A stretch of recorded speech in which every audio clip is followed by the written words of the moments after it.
Good evening, gentlemen. Welcome to V8 Online presents Grand Am. We're here at Zolder, and I've got Madison Down in the comm box with me. How we going, Madison? Yeah, good, Daniel. Looking forward to tonight's race. Pretty tight, twisty track with a few pretty interesting corners, so it should be a good race. Yeah, definitely. This is a very interesting track. I was doing a few laps last week. We were here in the McLaren, giving it a bit of a go. And yeah, it's definitely a difficult track, but it's a lot easier in the McLaren than it is in a V8 Supercar, that's for sure. Yeah, that's it. I mean, I'm not sure how the McLaren is off the curbs, but you'll see around here there's some monstrous curbs, and pretty much if you hit them the wrong way, you just bend the steering and break the suspension on the cars. So the guys are going to have to be really careful tonight, particularly in the prototypes, to not hit the curbs too aggressively.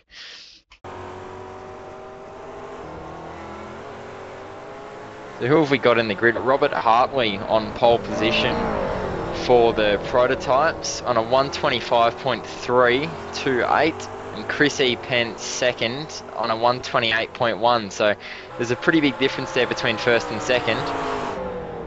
Darren McKenna third, 129.9, and Colin Gorton is fourth and has not set a time in qualifying. Interesting also that car number 1, Craig Hunt, is still yet to enter the game with only a few minutes left in the warm-up.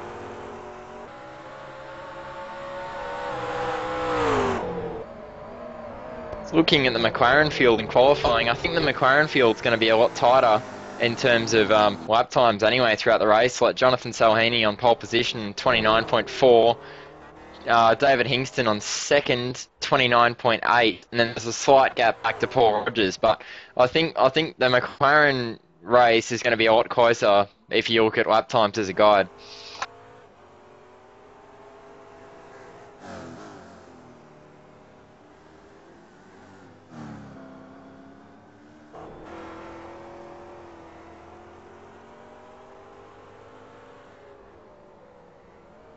Tonight's race is a 50-minute race. There's no lap number on that at all, so when the 50 minutes is up, I think, is it 50 minutes and then one lap? I think that's the case. So, yeah, the guys will be out there for 50 minutes, which is a relatively long race, particularly at a track as busy as Zolder. They're going to have to really work hard to basically keep concentration for that long. Yeah, it is. Once the 50 minutes is over, they get one more lap, so they'll get the white flag when they take to the line. But you're right, it's definitely a busy track with all those little chicanes, and trying to lap those McLarens is going to be an interesting point when they catch up after a few laps. Yeah, that's right. I mean, there's a lot of really tight sections where the McLarens are going to hold these Riley prototypes up, so that's going to be a really key factor in this race.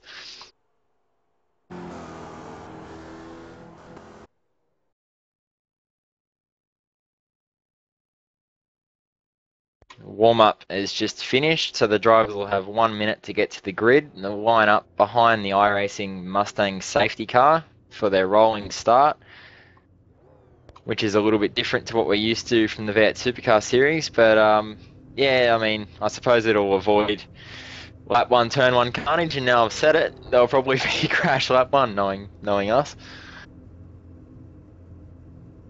Tell you what, looking at some of these cars on the grid, they're probably a little bit lucky that it's a rolling start, because David Hingston is right at the back of one of those Rileys there. yeah, they grid them pretty closely, don't they? It's actually quite an odd formation. You've got they just seem a lot closer than your normal. And I mean, I didn't get to catch the last bit Supercar race here, but it all seems very, very close and clustered. Yeah, when the cars are lined up for the rolling starts, I don't think they use the grid spots. They kind of just put them out there on the track and line them up really closely. So we should be going green for this formation lap very shortly. And away they go now. Interesting to see Salhani back in the McLaren. I mean, I remember racing against him about 2 years ago, and I haven't really seen much of him since then. And he's definitely a very handy steerer, so I'm really interested to see how he goes in this race. Obviously, he's put the car in pole position in McLaren class, so I think he'll be one to watch. Yeah, it's a bit of a shame that I think the track scared a few people away, because I think this could have been really interesting with 20, 30 cars like we saw in the earlier weeks. But definitely a Yeah. tough track. I mean, you drove it in the V8 Madison, so you know how tight and slippery it can get. Yeah, that's it. It's a really, as I said, really tight layout. There's not a lot of passing opportunities here. It's quite narrow in a lot of spots, so track position's going to be quite important. I think you'll see you guys defending fairly hard. But yeah, as I said before, you just got to be so careful of all those big curbs. I think curbs are going to destroy a few people's races tonight just through hitting them too aggressively and breaking the steering on those curbs. Jay Kennedy in this race too, actually. V8's Online's own host, so it'll be interesting to see how Jay goes as well.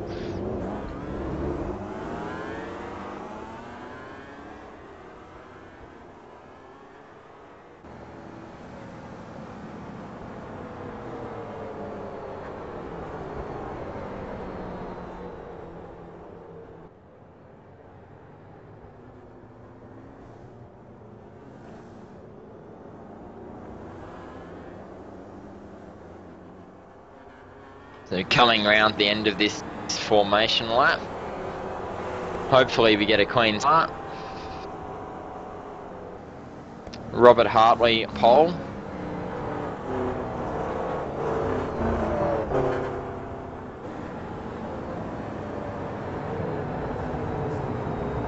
I think we'll see the McLarens leave a slight gap to the DPs. That's what's been happening recently, but coming up to this final chicane, Chris E. Pence is the car on the front row next to pole sitter Robert Hartley, Darren McKenna behind that, then Colin Gorton, then we're back to the McLarens. Yeah, interesting. Maybe with Jonathan not been around very often, he hasn't picked up on the gap because he's still quite fair with the Rileys. I mean, I don't think it's that big of a deal, but it can help if the Rileys have a bit of a stack, but with only 4 of them, they should be pretty safe. There we go, green flag, Robert Hartley, he's good start away. I mean, to turn 1, it looked like they're all in there fairly cleanly. Oh, Andrew Wren, massive back in the field. But we're all through turn 1 cleanly, which is great to see. It's a great jump for the 2 leaders in the prototype. Robert Hartley and Chris Pence got away to a great start. Darren McKenna's going to have his work cut out reeling those guys in, I think. An interesting note also that Craig Hunter started from the pit lane, so he'll take a couple laps just to get up to speed and catch up the back of the McLarens there, but I've no doubt he'll be able to get there.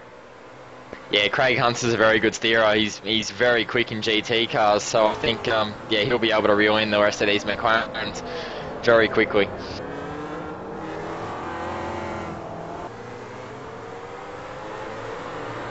It's interesting here that Delhaney hasn't actually dropped off the back of the prototypes. He's got real good pace out of this McLaren and immediately he's pulled about a 1 second lead on this opening lap.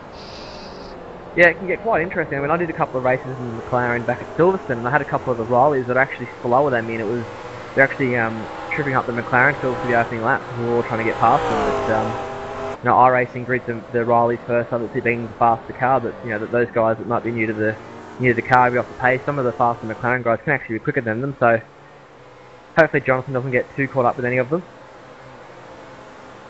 It was a very good open lap from Jonathan there. He's barely dropped any time from the prototypes, which is a fantastic effort, but David Hingston behind is going with him.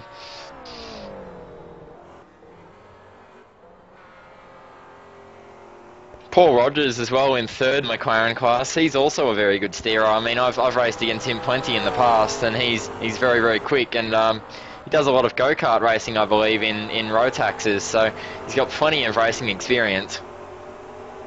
Yeah, he does a lot of racing in around Victoria and Queensland and such, but definitely a good steerer. I mean, I remember racing him a couple of years ago on R Factory. He's a very, very fast driver. Another one I haven't seen around for quite a while. He spins, actually going to hit the fence. He's clipped it. He's just hit it. I think he will get away with that. Damage-wise, the car looks pretty straight, but commentators cursed there with talking him up, and he just looked like he's just hitting the curb a little bit too aggressively, I think, and it's just unloaded the back of the car, and he basically couldn't save it. Unlucky for Paul Rogers. I don't think it'll take him very long to catch up with the guy's head again and reel them in, but I probably should apologise to him after the race now because I feel a bit bad. It's classic broadcasting stuff these days, isn't it? Talk about someone and they fence it shortly after.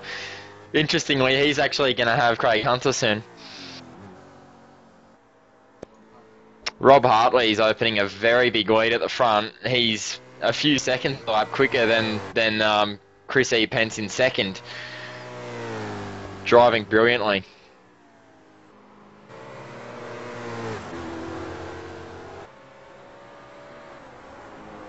Interesting battle for third, actually, as well. Darren McKenna is having to defend a little bit from Colin Gorton. These guys look to be pretty similar on pace.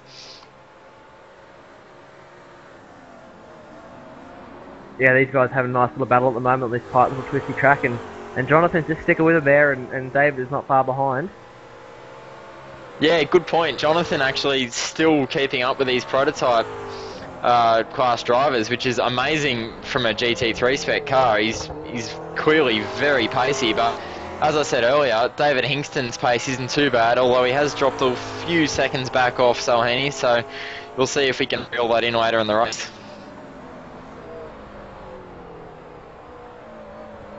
Colin Gorton is all over McKenna for third. Another good run off that hairpin. He might have a look at him up here at the chicane. McKenna doesn't defend, but he runs in deep. Can he get it stopped? Yeah, well done.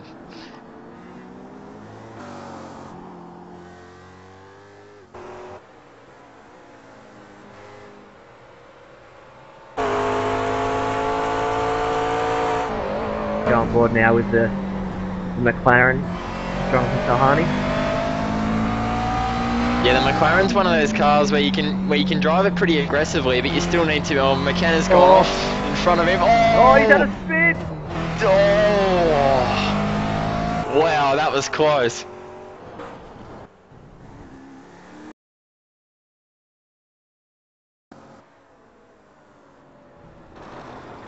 Looks like McKenna has just run a little bit wide there by the looks of it, and just as he's tried to rejoin, he's just spun it, but unfortunate him, he was in a good battle with Colin Gorton, but lucky for Salhani to get out of that one unscathed. It's actually given a little bit of room between Colin and Jonathan now, so Colin can breathe easy and focus on trying to catch up to Chris Pence further up the road. Yeah, that little spin I was going to say with Salhani and McKenna, that hurt Salhani a little bit. Go back in the field and have a look at Paul Rogers and Craig Hunter, and Craig Hunter's closed right up to the rear wing of Paul Rogers. Clearly very pacey. He's the #1 ranked driver in this race. He's car 1. You know, we've seen him time and time again, very, very fast, as we said. So Paul Rogers will have his work cut out here, but Paul Rogers has actually pulled a slight bit of a gap there through the middle sector.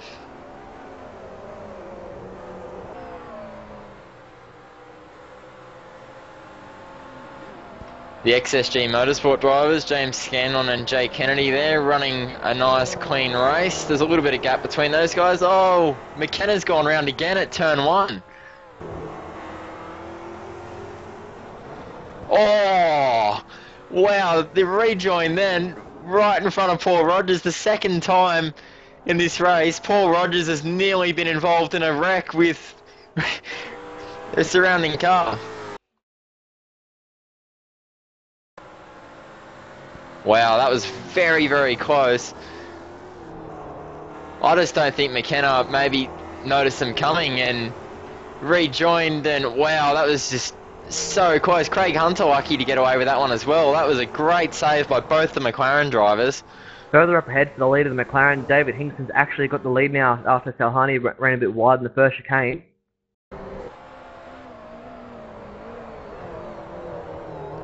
Yeah, so Salhani's got his work cut out for him here. He's got to try and get back around David Hingston. Clearly both these drivers have very good pace, and Salhani was showing it. He was starting to ease a bit of a gap, but this makes it interesting for us, Corey. Yeah, it's going to be good now. Jonathan has to really work for that position again. It's only a slight mistake there. I think he just locked up or hit the curb a little bit too hard into the first chicane and had a little bit of a moment.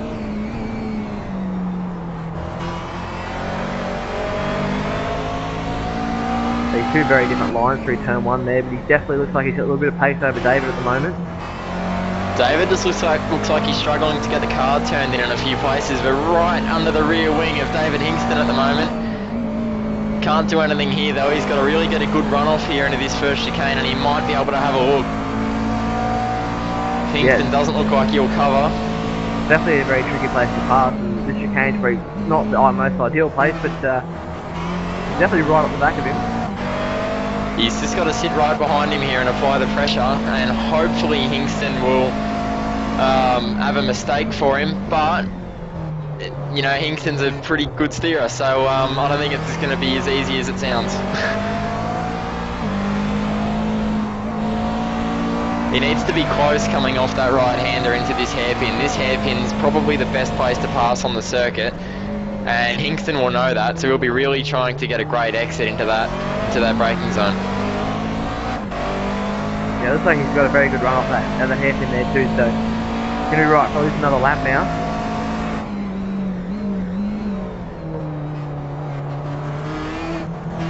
Off the final chicane is another place that you can really have a good look at, but Hingston just seems to be getting off the corners a little bit better than Salhini at the moment, which is really important for him to hold P1 in class.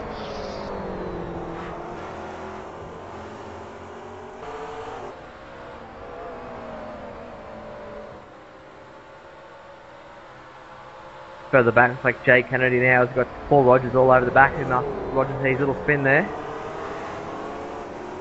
Yeah, the XSG Motorsport car certainly about to have his mirrors full of Rogers, and definitely Rogers will be having a look very, very shortly. He's got the car speed over Jay, it looks like, and Jay's also going to have to be a little bit careful of Craig Hunter trailing behind Rogers as well. Actually, Hunter's got a very good run off that corner as well. We've got to watch out. We've got Darren McKenna also right behind him here. Looks like he's going to have a move. He's had a big moment into the chicane. Oh, there's been some contact. Second time at that chicane. Rogers has had an incident.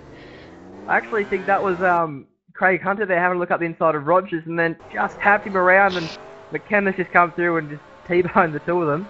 Yeah, when we're just looking at the replay now, and it looks like McKenna actually outbroke himself. Rogers saw it coming and left the door open, and Hunter had nowhere to go as it went 3 into 1. It just didn't work, and it wasn't too hard of a hit, so hopefully they get away with that damage-wise, but certainly not ideal. Yeah, I'd say that Hunter probably readdressed that one soon after. It looked like he just didn't anticipate Rogers running so wide.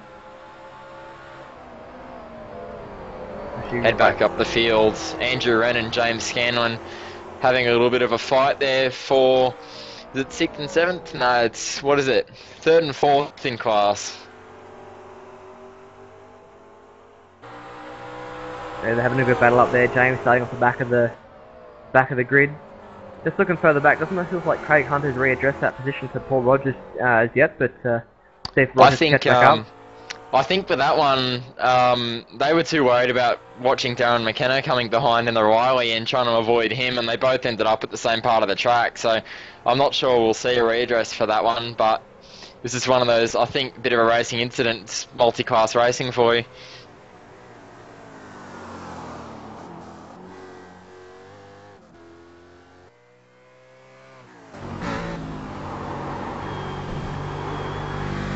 Rob Hartley at the moment out in front in the prototype class has got an 11.6 second lead to Chris Pence, driving really well. His consistency's pretty good, and he's made no mistakes thus far. Yeah, Hartley's doing a great job out there. It's a real shame we haven't scored. Oh, he's had a big moment. He's gone round on the brakes. He's dropped the wheel off the road and had a spin. Oh, just as we've gone to as well, Tom. Oh, no. How he's running. I'm sorry, Robert. That's just... we shouldn't give people raps. He's just run a little bit over the white line there, got a wheel onto the grass, and it's just instantly rotated him. He's managed to get the lead though, thanks to the big gap he had before the spin, so he'll be able to build that one back up pretty quickly. He's lucky in the place he did it to that there was no wall close by. The walls at Zolder are pretty close, so he was pretty lucky to get away with that one. Just about to say, it's a real shame that we don't have some of the bigger guys like Emerson and Madigan and Tyson in the green name at the moment. So I know those guys are keen to get an Aussie slot off the ground, but yeah, just go back to McLaren class. Sal Henny's actually got the lead back from David Hingston. Not sure where that happened. I think we might have just missed that one, but it'll be interesting to see if Hingston can run with Salhani again, or whether Salhani's just got too much.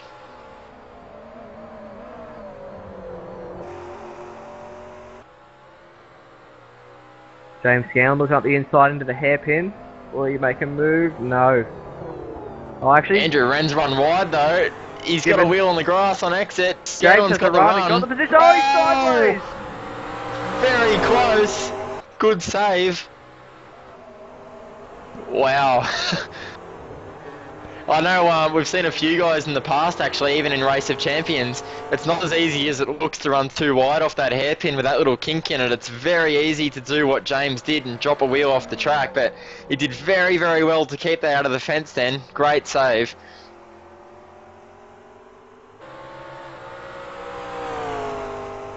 James Scanlon now up to third in class, moving forward from where he started. Started actually last in the race, didn't qualify, and he's up to third. So great drive for James Scanlon. And he'll probably end up in the fence in 2 corners time now that we've said that, but nonetheless.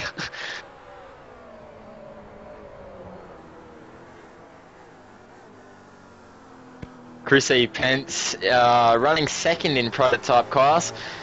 His lap times are pretty consistent. He'll have a glimmer of confidence after Rob Hartley had that spin, so I'd say he'll be pushing pretty hard to try and bring that gap in. Rob Hartley's actually gone off at turn 1 again and rooster tailed through the sand.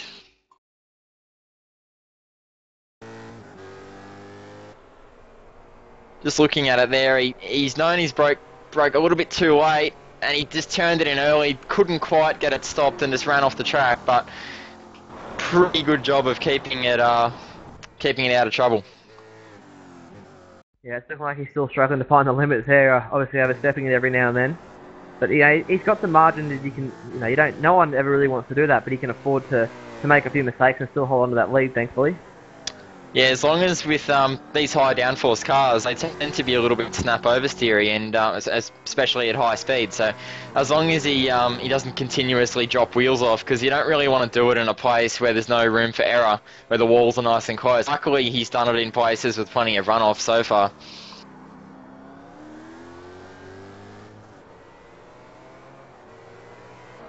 Jay Kennedy back in the field, sorry, just running quite well by himself. He's putting in some pretty consistent laps and staying out of trouble.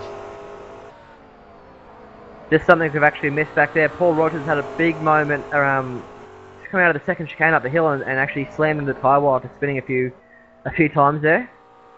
Yeah, he has too. He's just hit the apex curb and it's just rotated him. Not a great night for Paul Rogers, actually. He's what's that, the third incident tonight, so yeah, luck's just not flying his way at the moment. Yeah, so they've got that little sort of anti-cut curb on the inside there to stop guys using too much, and it's just spun him around, so... Yeah, it's just unloaded the back of the car, and yeah, he's just kissed the tyre wall, so I think he'll probably get away with that with limited damage, but you'd have to think the damage from the accident with Darren McKenna and Craig Hunt is definitely hurting him. Speaking of Craig Hunter, he's actually got the move done there on Jay Kennedy into the hairpin.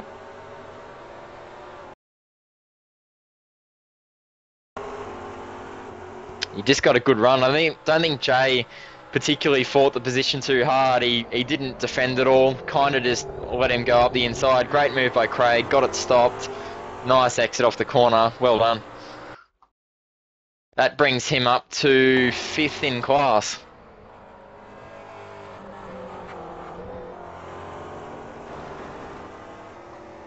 Andrew Wren and James Scanlon are starting to get closer together as well. There's only an 8/10 gap separating those two.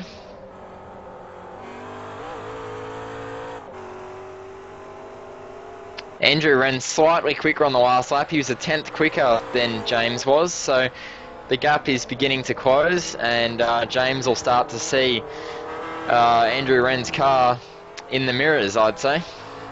Yeah, you have to imagine that Andrews took a couple laps there to get up to speed and sort of familiarise himself with the racetrack, and is now sort of starting to come back at James after obviously James made the early move. So yeah, James has just got to keep his nose clean here and not look too much at the gaps and just drive his own race. There's not a lot he can do about the other driver's pace, but he can certainly, you know, keep driving consistently himself. So he's doing a good job so far. No mistakes. It'll be interesting to see how he goes if Andrew catches him.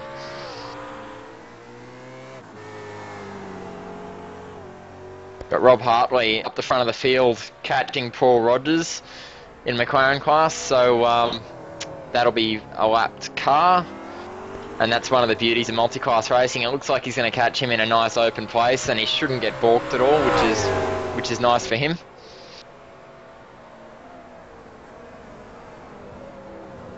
yeah, today might have a bit of run out of the hairpin looking at the how far back he is at the moment. That last chicane or somewhere about.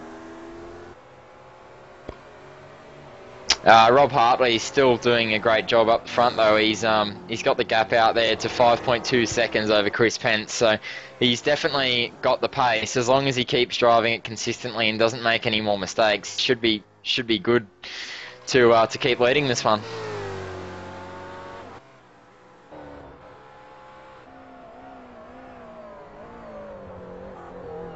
Dave Hingston looks like he's lost a little bit of ground from the back of Salhani. Actually, a lot of ground. He's dropped back about 5 seconds, so Salhani's pace is at least about half a second a lap better than Hingston's, which you know, we saw that early in the race before Salhani had his incident.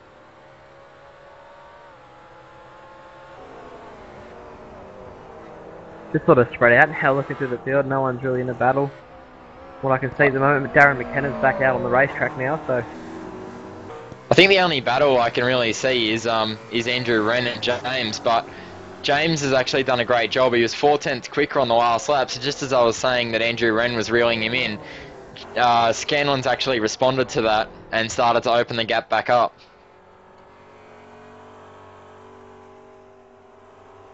wait for them to cross the line this time by and see who was quicker. Andrew's managed to bring the gap in yet or not.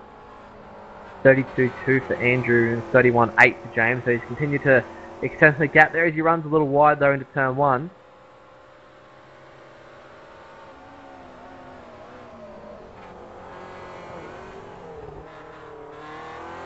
Missed the apex just a little bit at the first chicane than Andrew, just dropped a little bit more time, so James is definitely making the apexes a lot more consistently than Andrew Wren is behind him.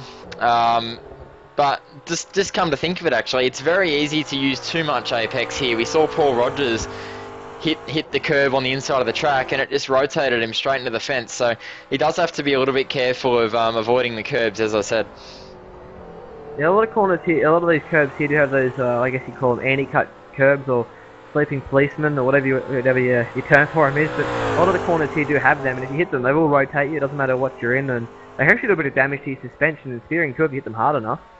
Yeah, if you hit them the wrong way, you can actually bend the steering off them, so they've got to be a little bit careful of that. But the other thing you see a lot here is the cut track slowdown penalties in both the chicanes. So yeah, I haven't seen too many of those so far in this race, but that's definitely a really important.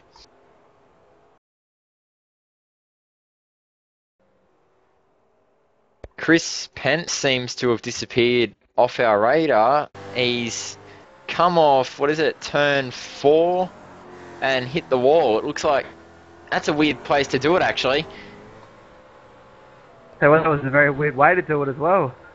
Yeah, he actually didn't really do it. Whether he's had a steering wheel or pedal drama or a computer drama or something, but that's a really weird place to have an accident. Yeah, well, looking at it, I mean, he's kept his foot stuck into the gas. I'd say that he's just come off the corner and something's happened, whether with his computer or his wheel, as you said, and it's just sliding straight into the fence with no control.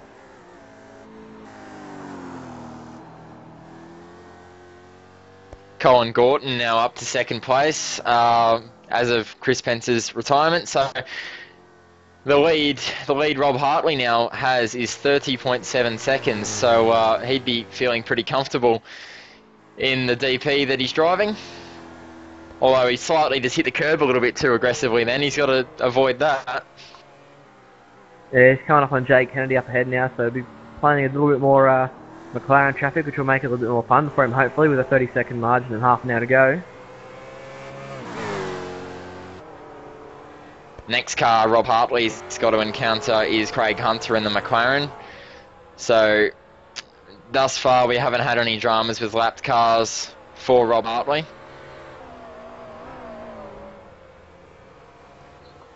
He seems to be, swerving a bit down the main straight there. I'm not sure what the story was there, but anyway, I suppose you can do that with a 30-second lead.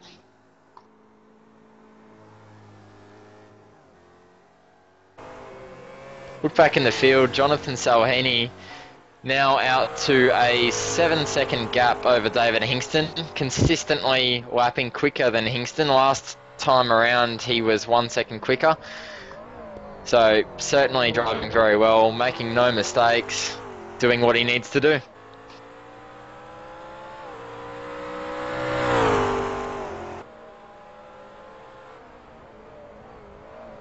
James Scanlon in third is actually opened the gap up from Andrew Wren even further. He's doing, just looking at his lap times, he's pretty much doing high 31s every lap, so he's doing a very good job.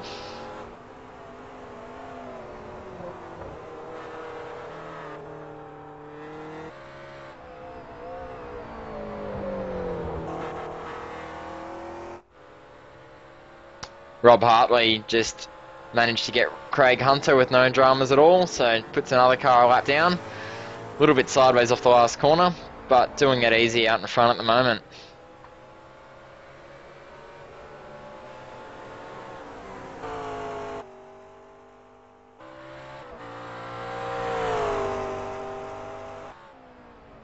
James Scanlon, 31.6.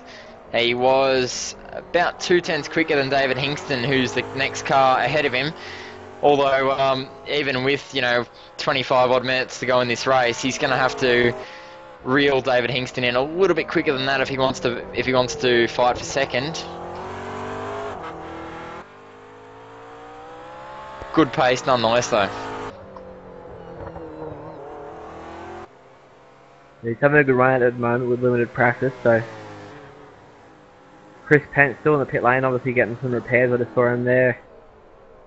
Maybe a little bit optimistic he'll get back out there. Yeah, that's going to be a huge amount of damage after hitting the Armco railing as hard as he did.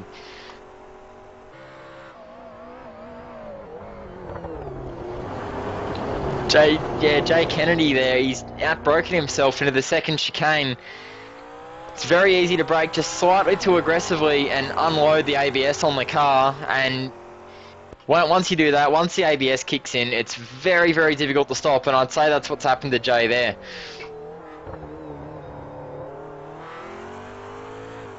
Still, he's kept it out of the fence, and he's driving a relatively clean race.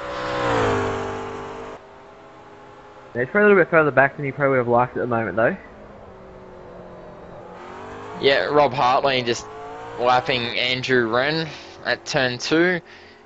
Andrew just ran a little bit wide there too and ran over the little button curbs in the edge of the track, which do a really good job of braking your steering actually, so he's got to be a little bit careful of that.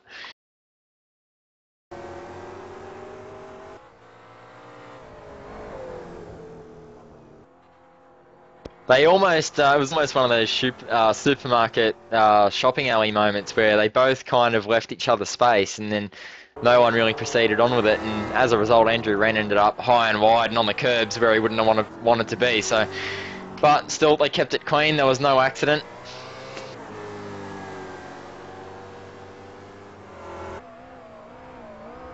Looking now, Rob Hartley's got the gap out there almost 40 seconds almost, so definitely just driving away from Colin Gorton at the moment. Yeah, he's doing very, very quick lap times. Last lap, he was actually fastest lap of the race, 126.1, which is, quite a bit quicker than Colin Gorton. It was about 2.5 seconds quicker last time around, so he's certainly got pace to burn in the number 3 Riley. Jonathan Salhini, likewise, very, very quick. 30.8 last time around, which is pretty decent pace. It was 8 tenths quicker than David Hingston, second in class. Yeah, Dave's picked up his pace a little bit now and continue to build the gap over James Scanlon, as Rob Hartley then just goes around James Scanlon. Yeah, James is pretty much doing the same lap times, but David Hingston, I think, responded a little bit to seeing James Scanlon close in on him. So he's wanting that second place, understandably so. There's quite a big gap to close, though, for Scanlon. That's 10 seconds to David Hingston in second.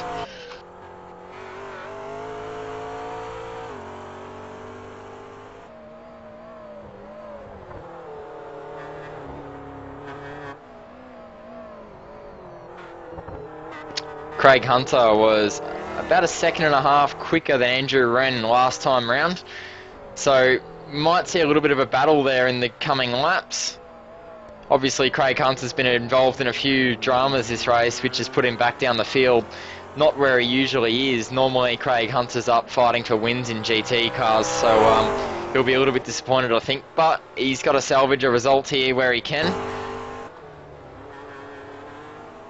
Yeah, I think it's only a matter of time now until he reins up on the back of Andrew, and that makes a pass for fourth place there. Yeah, he's certainly got pace. I think once he gets there, it won't take him too long to get around Andrew Wren. The big question is, can he catch James Scanlon for third place before the end of the race? They've got about 20 minutes to go, just over. There's time there. Yeah, it was a 32.3 for Andrew Wren last time by, and a 30.7 for Craig Hunter. That's, for Craig Hunter, that was actually the same lap time as Jonathan Salhini, class leader, so he is actually one of the quickest McLarens on track at the moment.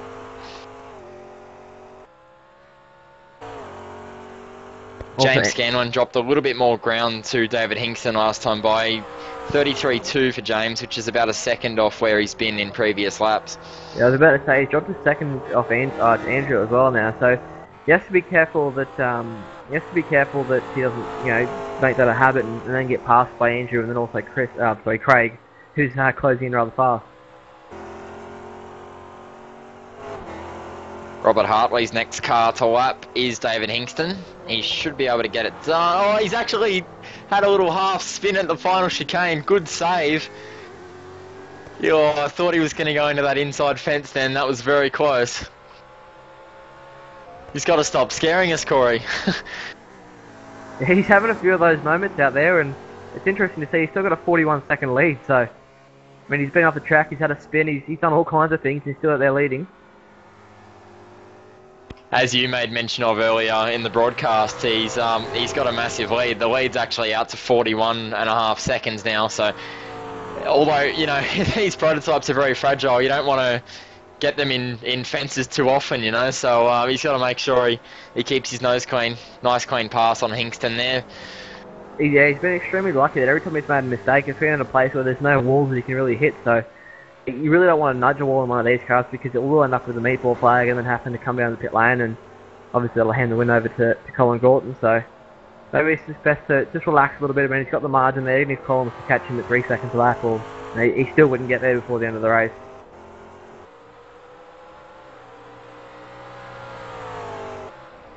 Craig Hunter continually closing the gap to Andrew Wren. 31.7 last time by for Andrew Wren. Craig Hunter did a 30.5, which was his fastest lap of the race. He's one of the quickest cars on the track and reeling Andrew Wren in quite quickly. That lap by Craig Hunter was 7 tenths quicker than the leader. Yeah, he's definitely got the pace to be up there, but like I said in the warm-up, he took forever to join and then actually missed the start, so I mean, it's going to be too hard of an ask, I think, to catch Jonathan, but he can definitely maybe pick up a podium here if he gets a bit of a wriggle on and gets past Andrew and James pretty quickly. Yeah, I think, as he said, I think it's going to be hard for him to get much higher than third. I think he very well could end up with a third place in class, although he's still got 2 cars between him and his podium finish, so interesting to see if he can get around Andrew Wren fairly quickly.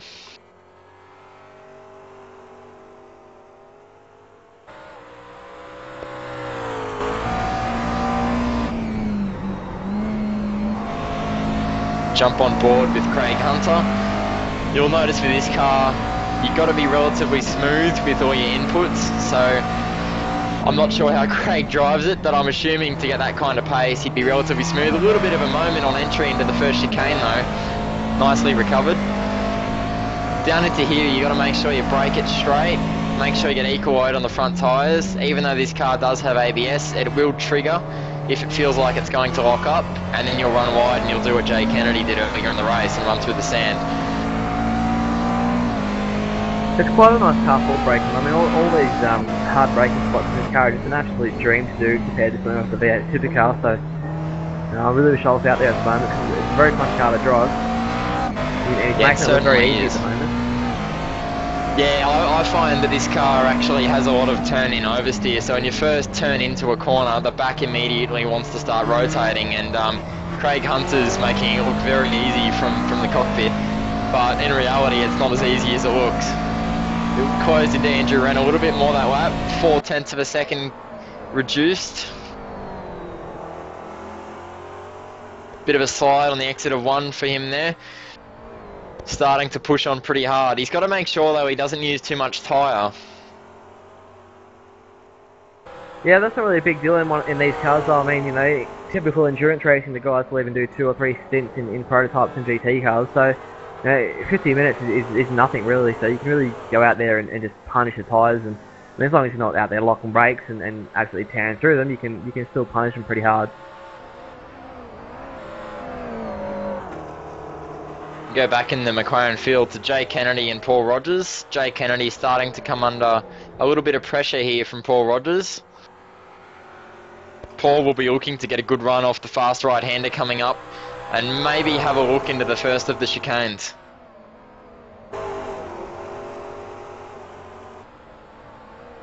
Back up the front here, or the mid-pack rather, Craig's starting to really close in on Andrew. You have to think he's going to be thinking about a move anytime soon. Yeah, he did a great job in the middle sector of this lap, and he's definitely close enough. Andrew will see him in the mirrors now. Any slip up from Andrew, and Craig will be all over him.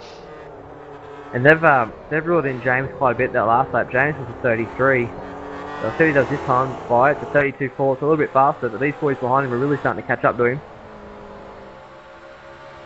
Yeah, Craig Hunter just reduced the gap again to Andrew Wren by half a second. Second place actually in the DP, Colin Gorton exited the game, so not sure if he's had an accident or something, but he's just come through turn 2 there and pulled over, so and then exited the race and retired the car. So I'm not sure. Didn't look like there was any drama there, but you never know. It could have been something outside the sim there that affected that retirement. That or he just felt comfortable that he doesn't have to do any more laps, he'll finish second, so... Yeah, that's true actually. Craig Hunter still right behind Andrew Wren here. He's definitely closed in a little bit more, but this is the problem with Zolder. You can close the gap all you want, but you've got to make the pass, and Craig Hunter obviously is a much faster car, but there's not a lot he can do with it.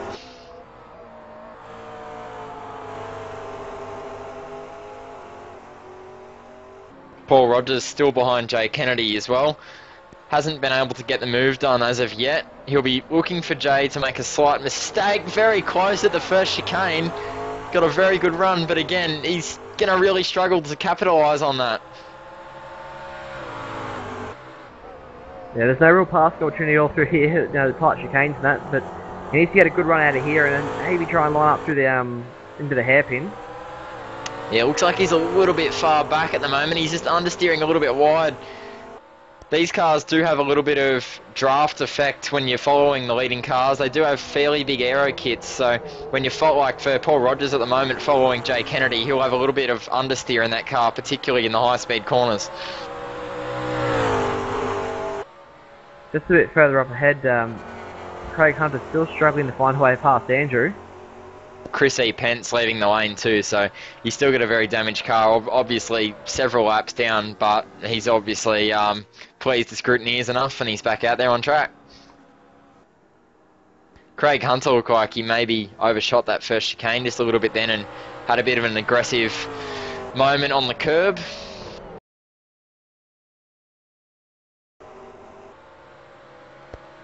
it just bounced off the curb a little bit different to how he would have wanted it to, and he took a lot of first curb and it just never really settled down, and he ran a little bit wide, lost a little bit of time. At least it gives him something to do again. Now trying to track down Andrew again. Lost about a second or two, so not that bad. Yeah, and we got James Scanlon just down the road as well, who's getting reeled in by these guys. They all did 31.2s last time around, but James Scanlon definitely seems to be coming under threat from Andrew Wren and Craig Hunter. Yeah, it looks like James is a little bit more comfortable than these guys on the heavier fuel, but as it starts to burn off, Andrew's really starting to pick up the pace and close up to him. The gap was out quite a bit before, and now he's in his sight. So maybe the lighter fuels is playing a bit of havoc there with James, and he's not quite comfortable with how the car's reacting. You're back in the field to Jay Kennedy and Paul Rogers. Paul all over the back of Jay Kennedy at the moment. Just can't quite get the run off these slow corners that he needs. Jay is doing everything right. He's not even defending at all. So that just amplifies our point about how hard it is to pass around Zolder. It's just not easy, particularly in all the middle sector. It's just so narrow and you can't really get it done. And you have to wonder also how much is damage playing a part in Rogers' speed at the moment. Because he had a little bit of a tap with the wall twice, and obviously the accident with Craig Hunter where he got spun around. I was going to say, yeah, he nosed it into the fence at the first chicane, and so that would have probably affected the front splitter, and then had door-to-door contact as well, and then hit the tyre wall. So he's got damage on all angles, and he's actually got a bent rear wing as well. So I'd say Paul Rogers' car is a little bit bent. Craig Hunter all over the back of Andrew Wren once again. He's closed the margin.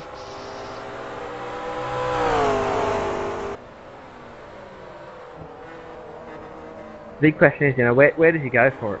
Where's your key spot you reckon, Madison? You can, maybe shove it up the inside and have a go. Judging on where he's fast, he seems to be quicker in the middle sector, so I'd say coming into that last chicane has got to be his best bet. On that lap again, he was all over him coming into the hairpin. He just couldn't quite get it done. To be pretty brave though to shove it up the inside at that second chicane.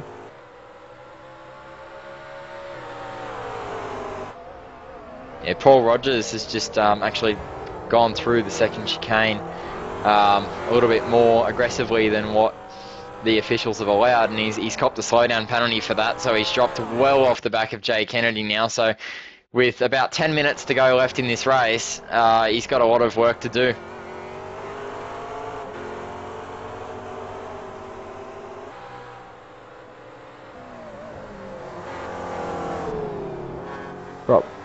Rob Hartley's now got a 4-lap lead in the Riley class. He's basically guaranteed to win in that class now. Yeah, all of his main competitors, well, all of his competitors actually, for that matter, have all crashed out or had dramas. So Rob Hartley just has to keep driving it around, and he should win this race. He's doing a great job. He's lapping fairly consistently as well in the 1 minute 26 range. So haven't seen him make a mistake in a while, but I'd say he's in cruise control.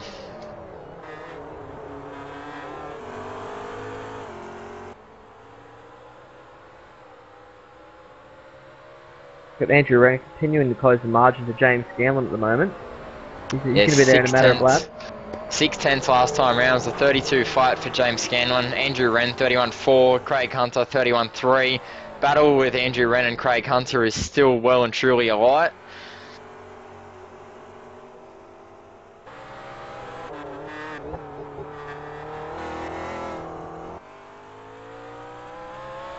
Jonathan Salhini out the front of the McLaren class, doing it comfortably. He's got probably a 10 to 15 second lead over David Hingston, probably about 15 seconds. So he's out there just cruising around, and Hingston likewise in second. He's not under threat from James Scanlon in third, so he'll be out there just making up the numbers and lapping until the finish, I'd say. Interesting to note, we're about to have a change for second place in the Riley as Darren McKenna, who's 5 lights down, is about to overtake Colin Gorton, who's also 5 lights down, and secure the second place. Goes to show that sometimes getting out there on track's worth it, isn't it? You never know what can happen. Yeah, it doesn't matter how much damage you have, just get back out there and try your hardest.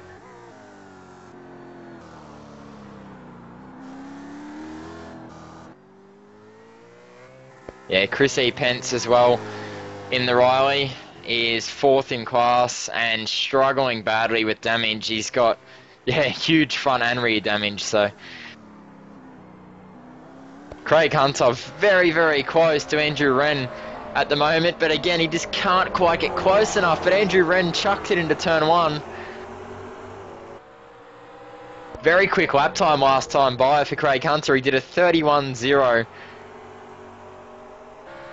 Yeah, we've just under 10 to go now. These guys are going to be on the back of James Scanlon anytime soon, so could be a nice three-way fight for the final podium spot here with 5 to go. Yeah, after, a lot of this race being quite spread out, we're, I reckon, about to look at a pretty intense battle for 3rd position in McLaren class. Andrew Wren slightly overcooked it there. Oh, Craig just got a really Hunter good with run a off walk. there. He's got to be brave and just try and brake a lot later than Andrew into this chicane here. Will he do it? Oh, He has he's a having a look. look. The inside. Can he fall enough over the curb? He might have copped a penalty for that. He took a lot of curb. I think he has. He's having to slow up then. Oh, it's hard to say. He took a lot of curb there.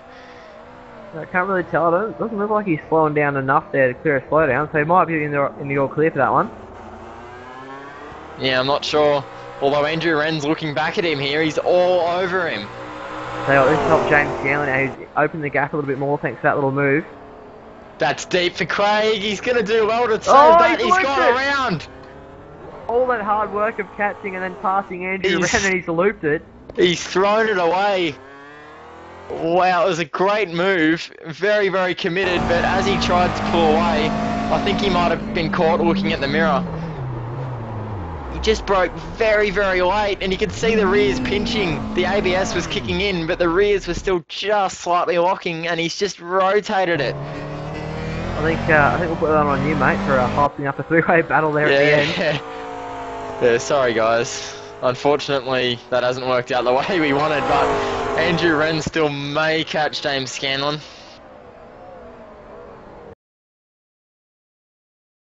Paul Rogers has just got the move done on Jay Kennedy. We missed that one with all the excitement with Craig Hunter there, but Paul Rogers finally got round him.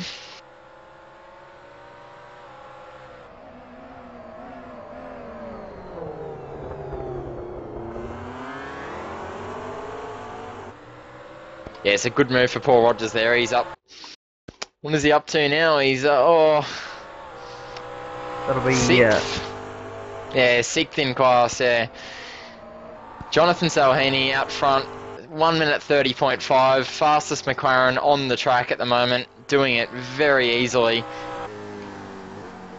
Current order. Rob Hartley's got a 6-lap lead over Darren McKenna, who's now taken the 2nd place. And Colin Gorton and Chris Pence round out your top 4 Rileys.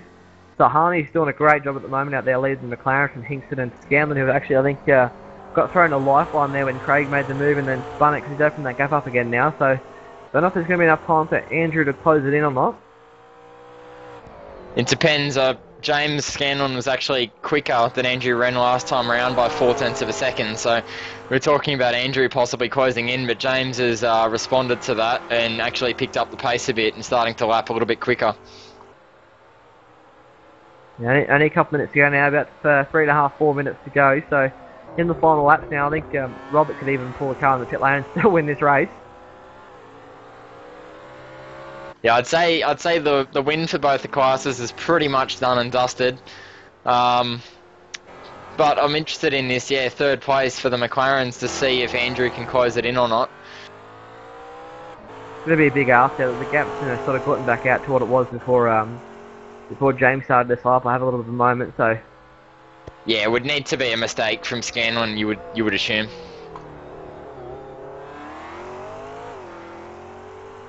I'm sure if Andrew paid us enough, we could put the cameras on James and fix him in some way, shape or form. Yeah, we just need to talk him up for a bit and say how brilliantly he's driven all race, and he'll be off straight away. Hingston, haven't made mention of him for a few laps. He's up there in 2nd place, lapping consistently. Probably a little bit slower than what he could, but he's he can't catch Jonathan, and he's probably not going to get caught by Scanlon. So for him, it's just all about consolidating 2nd.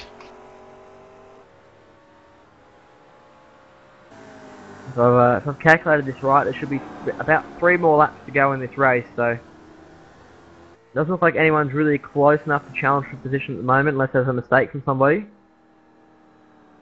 Yeah, Craig Hunter will be pushing fairly hard to try and get back at Andrew Wren, but again, there'd need to be a mistake from Andrew Wren for that to happen. The gap's a little bit too open.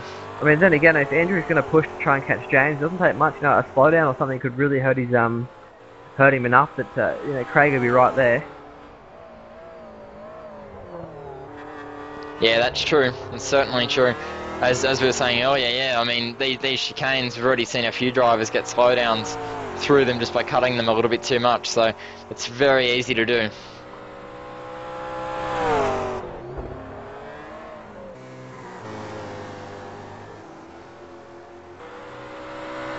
Chris E. Pence, despite the really damaged prototype that he's got, and you can barely recognise it as a prototype these days, but it's being kept on track by Chris E. Pence at the moment. He's doing a good job to hold it there. Unfortunately, he hasn't gained any spots, although he might grab Colin Gorton for third. Yeah, he might just get back on the podium after he went for a bit of a grind along the rail about midway through the race. There's a lot of damage to that Riley chassis at the moment, but looking at this, I think there will be enough laps that he will actually grab Colin Gorton for the third place in class, which is impressive after how long he spent in the pit lane. Yeah, he spent the best part of half the race in the pits getting the car drivable again, so he's, as we were saying, he's doing a very good job to keep it on track at the moment.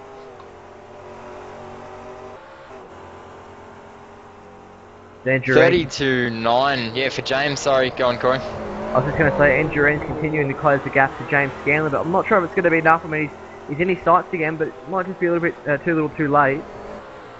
Yeah, there'd be about 1 lap to go, I'm assuming. The time's got to be running out, and yeah, I think James might have made a slight error. 32.9, it was a little bit of an uncharacteristic lap from him. Andrew Wren, 31.8, driving consistently. Craig Hunter, 32.7, so I don't think he'll catch Andrew. I didn't exactly see when Rob crossed the line, but there might be this lap and then one more. Yeah, it depends on where Robert Hartley is, I think, and when the clock strikes 0, it depends when he crosses the line. So well, the clock's officially run out now, so I'm just not sure when he crossed the line, though, if it was before or after, so... Yeah, there might be 1 more lap to go. We'll find out in a couple of corners. He comes into the chicane now. He's done a brilliant job though, Steve. He's going to win this class by 6 laps. I mean, the other guys had a few dramas, and a bit of an interesting one with Colin Gorton there, who's now going to be down in 4th, so not sure quite what happened. This does look like the final lap. So Robert Hartley is going to take the win in the prototype class. Fantastic drive there by Robert all race. Minor a few mistakes, he did really well. Yeah, he drove a very consistent race and kept that out of trouble, which is more than can be said of the other drivers in the class. They had some altercations, and Robert Hartley, yeah, just kept it out of the fence and kept his nose clean. Salhani now coming into the final chicane for the final time, pick up his McLaren win. And David Hingston, James Scanlon, who I think will hold on to 3rd place. Yeah, dominant drive there for Jonathan Salhani. Great drive, consistently fast all race. Didn't really have any dramas. Great drive.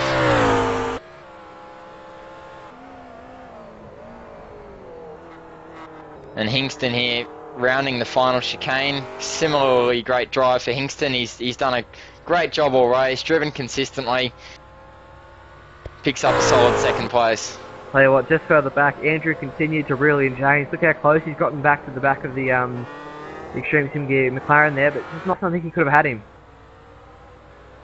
Yeah, James Scanlon there picks up 3rd for XSG Motorsport. Andrew Wren in 4th. Craig Hunter 5th place after showing very, very fast pace all race, but just a few dramas put him out of contention. Chris E. Pence, after grinding the rail midway through the race, will come home and take 3rd position in class, so good comeback there for Chris. Yeah, he did a great job to keep that one out of the fence. So there we have it, Robert Hartley on screen doing burnouts. Great dominant drive for him tonight, and he'll be happy about that. And likewise for Salhani, great drive for those guys.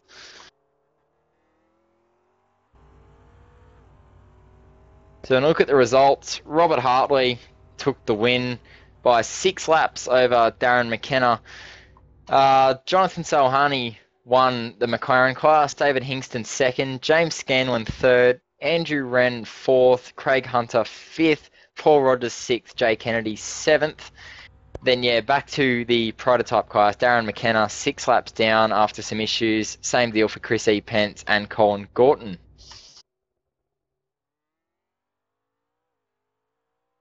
So an interesting night of racing tonight, Corey. It's good to see the series continually growing. Yeah, I mean it's good that these guys are coming in, week out now with Grand Am. It'd be nice to see a little bit bigger grids, but I think if we can build on that, because I think it's a fantastic series, and Rob Hartley, who's been there since the first week, he's done good. He's come out on a track that no one really likes, and continued to show support and behind the series. So it's good to see guys like that sticking in the Grand Am series week in, week out. Yeah, for sure. If you want involved in this series, it's Thursday night, 7:45. Anyone can enter it. It'd be nice to see a few more guys on track than what we've got now. So round 4 of the Grand Am series, Robert Hartley took the win in prototypes, and McLaren's was Jonathan Salhani with the victory.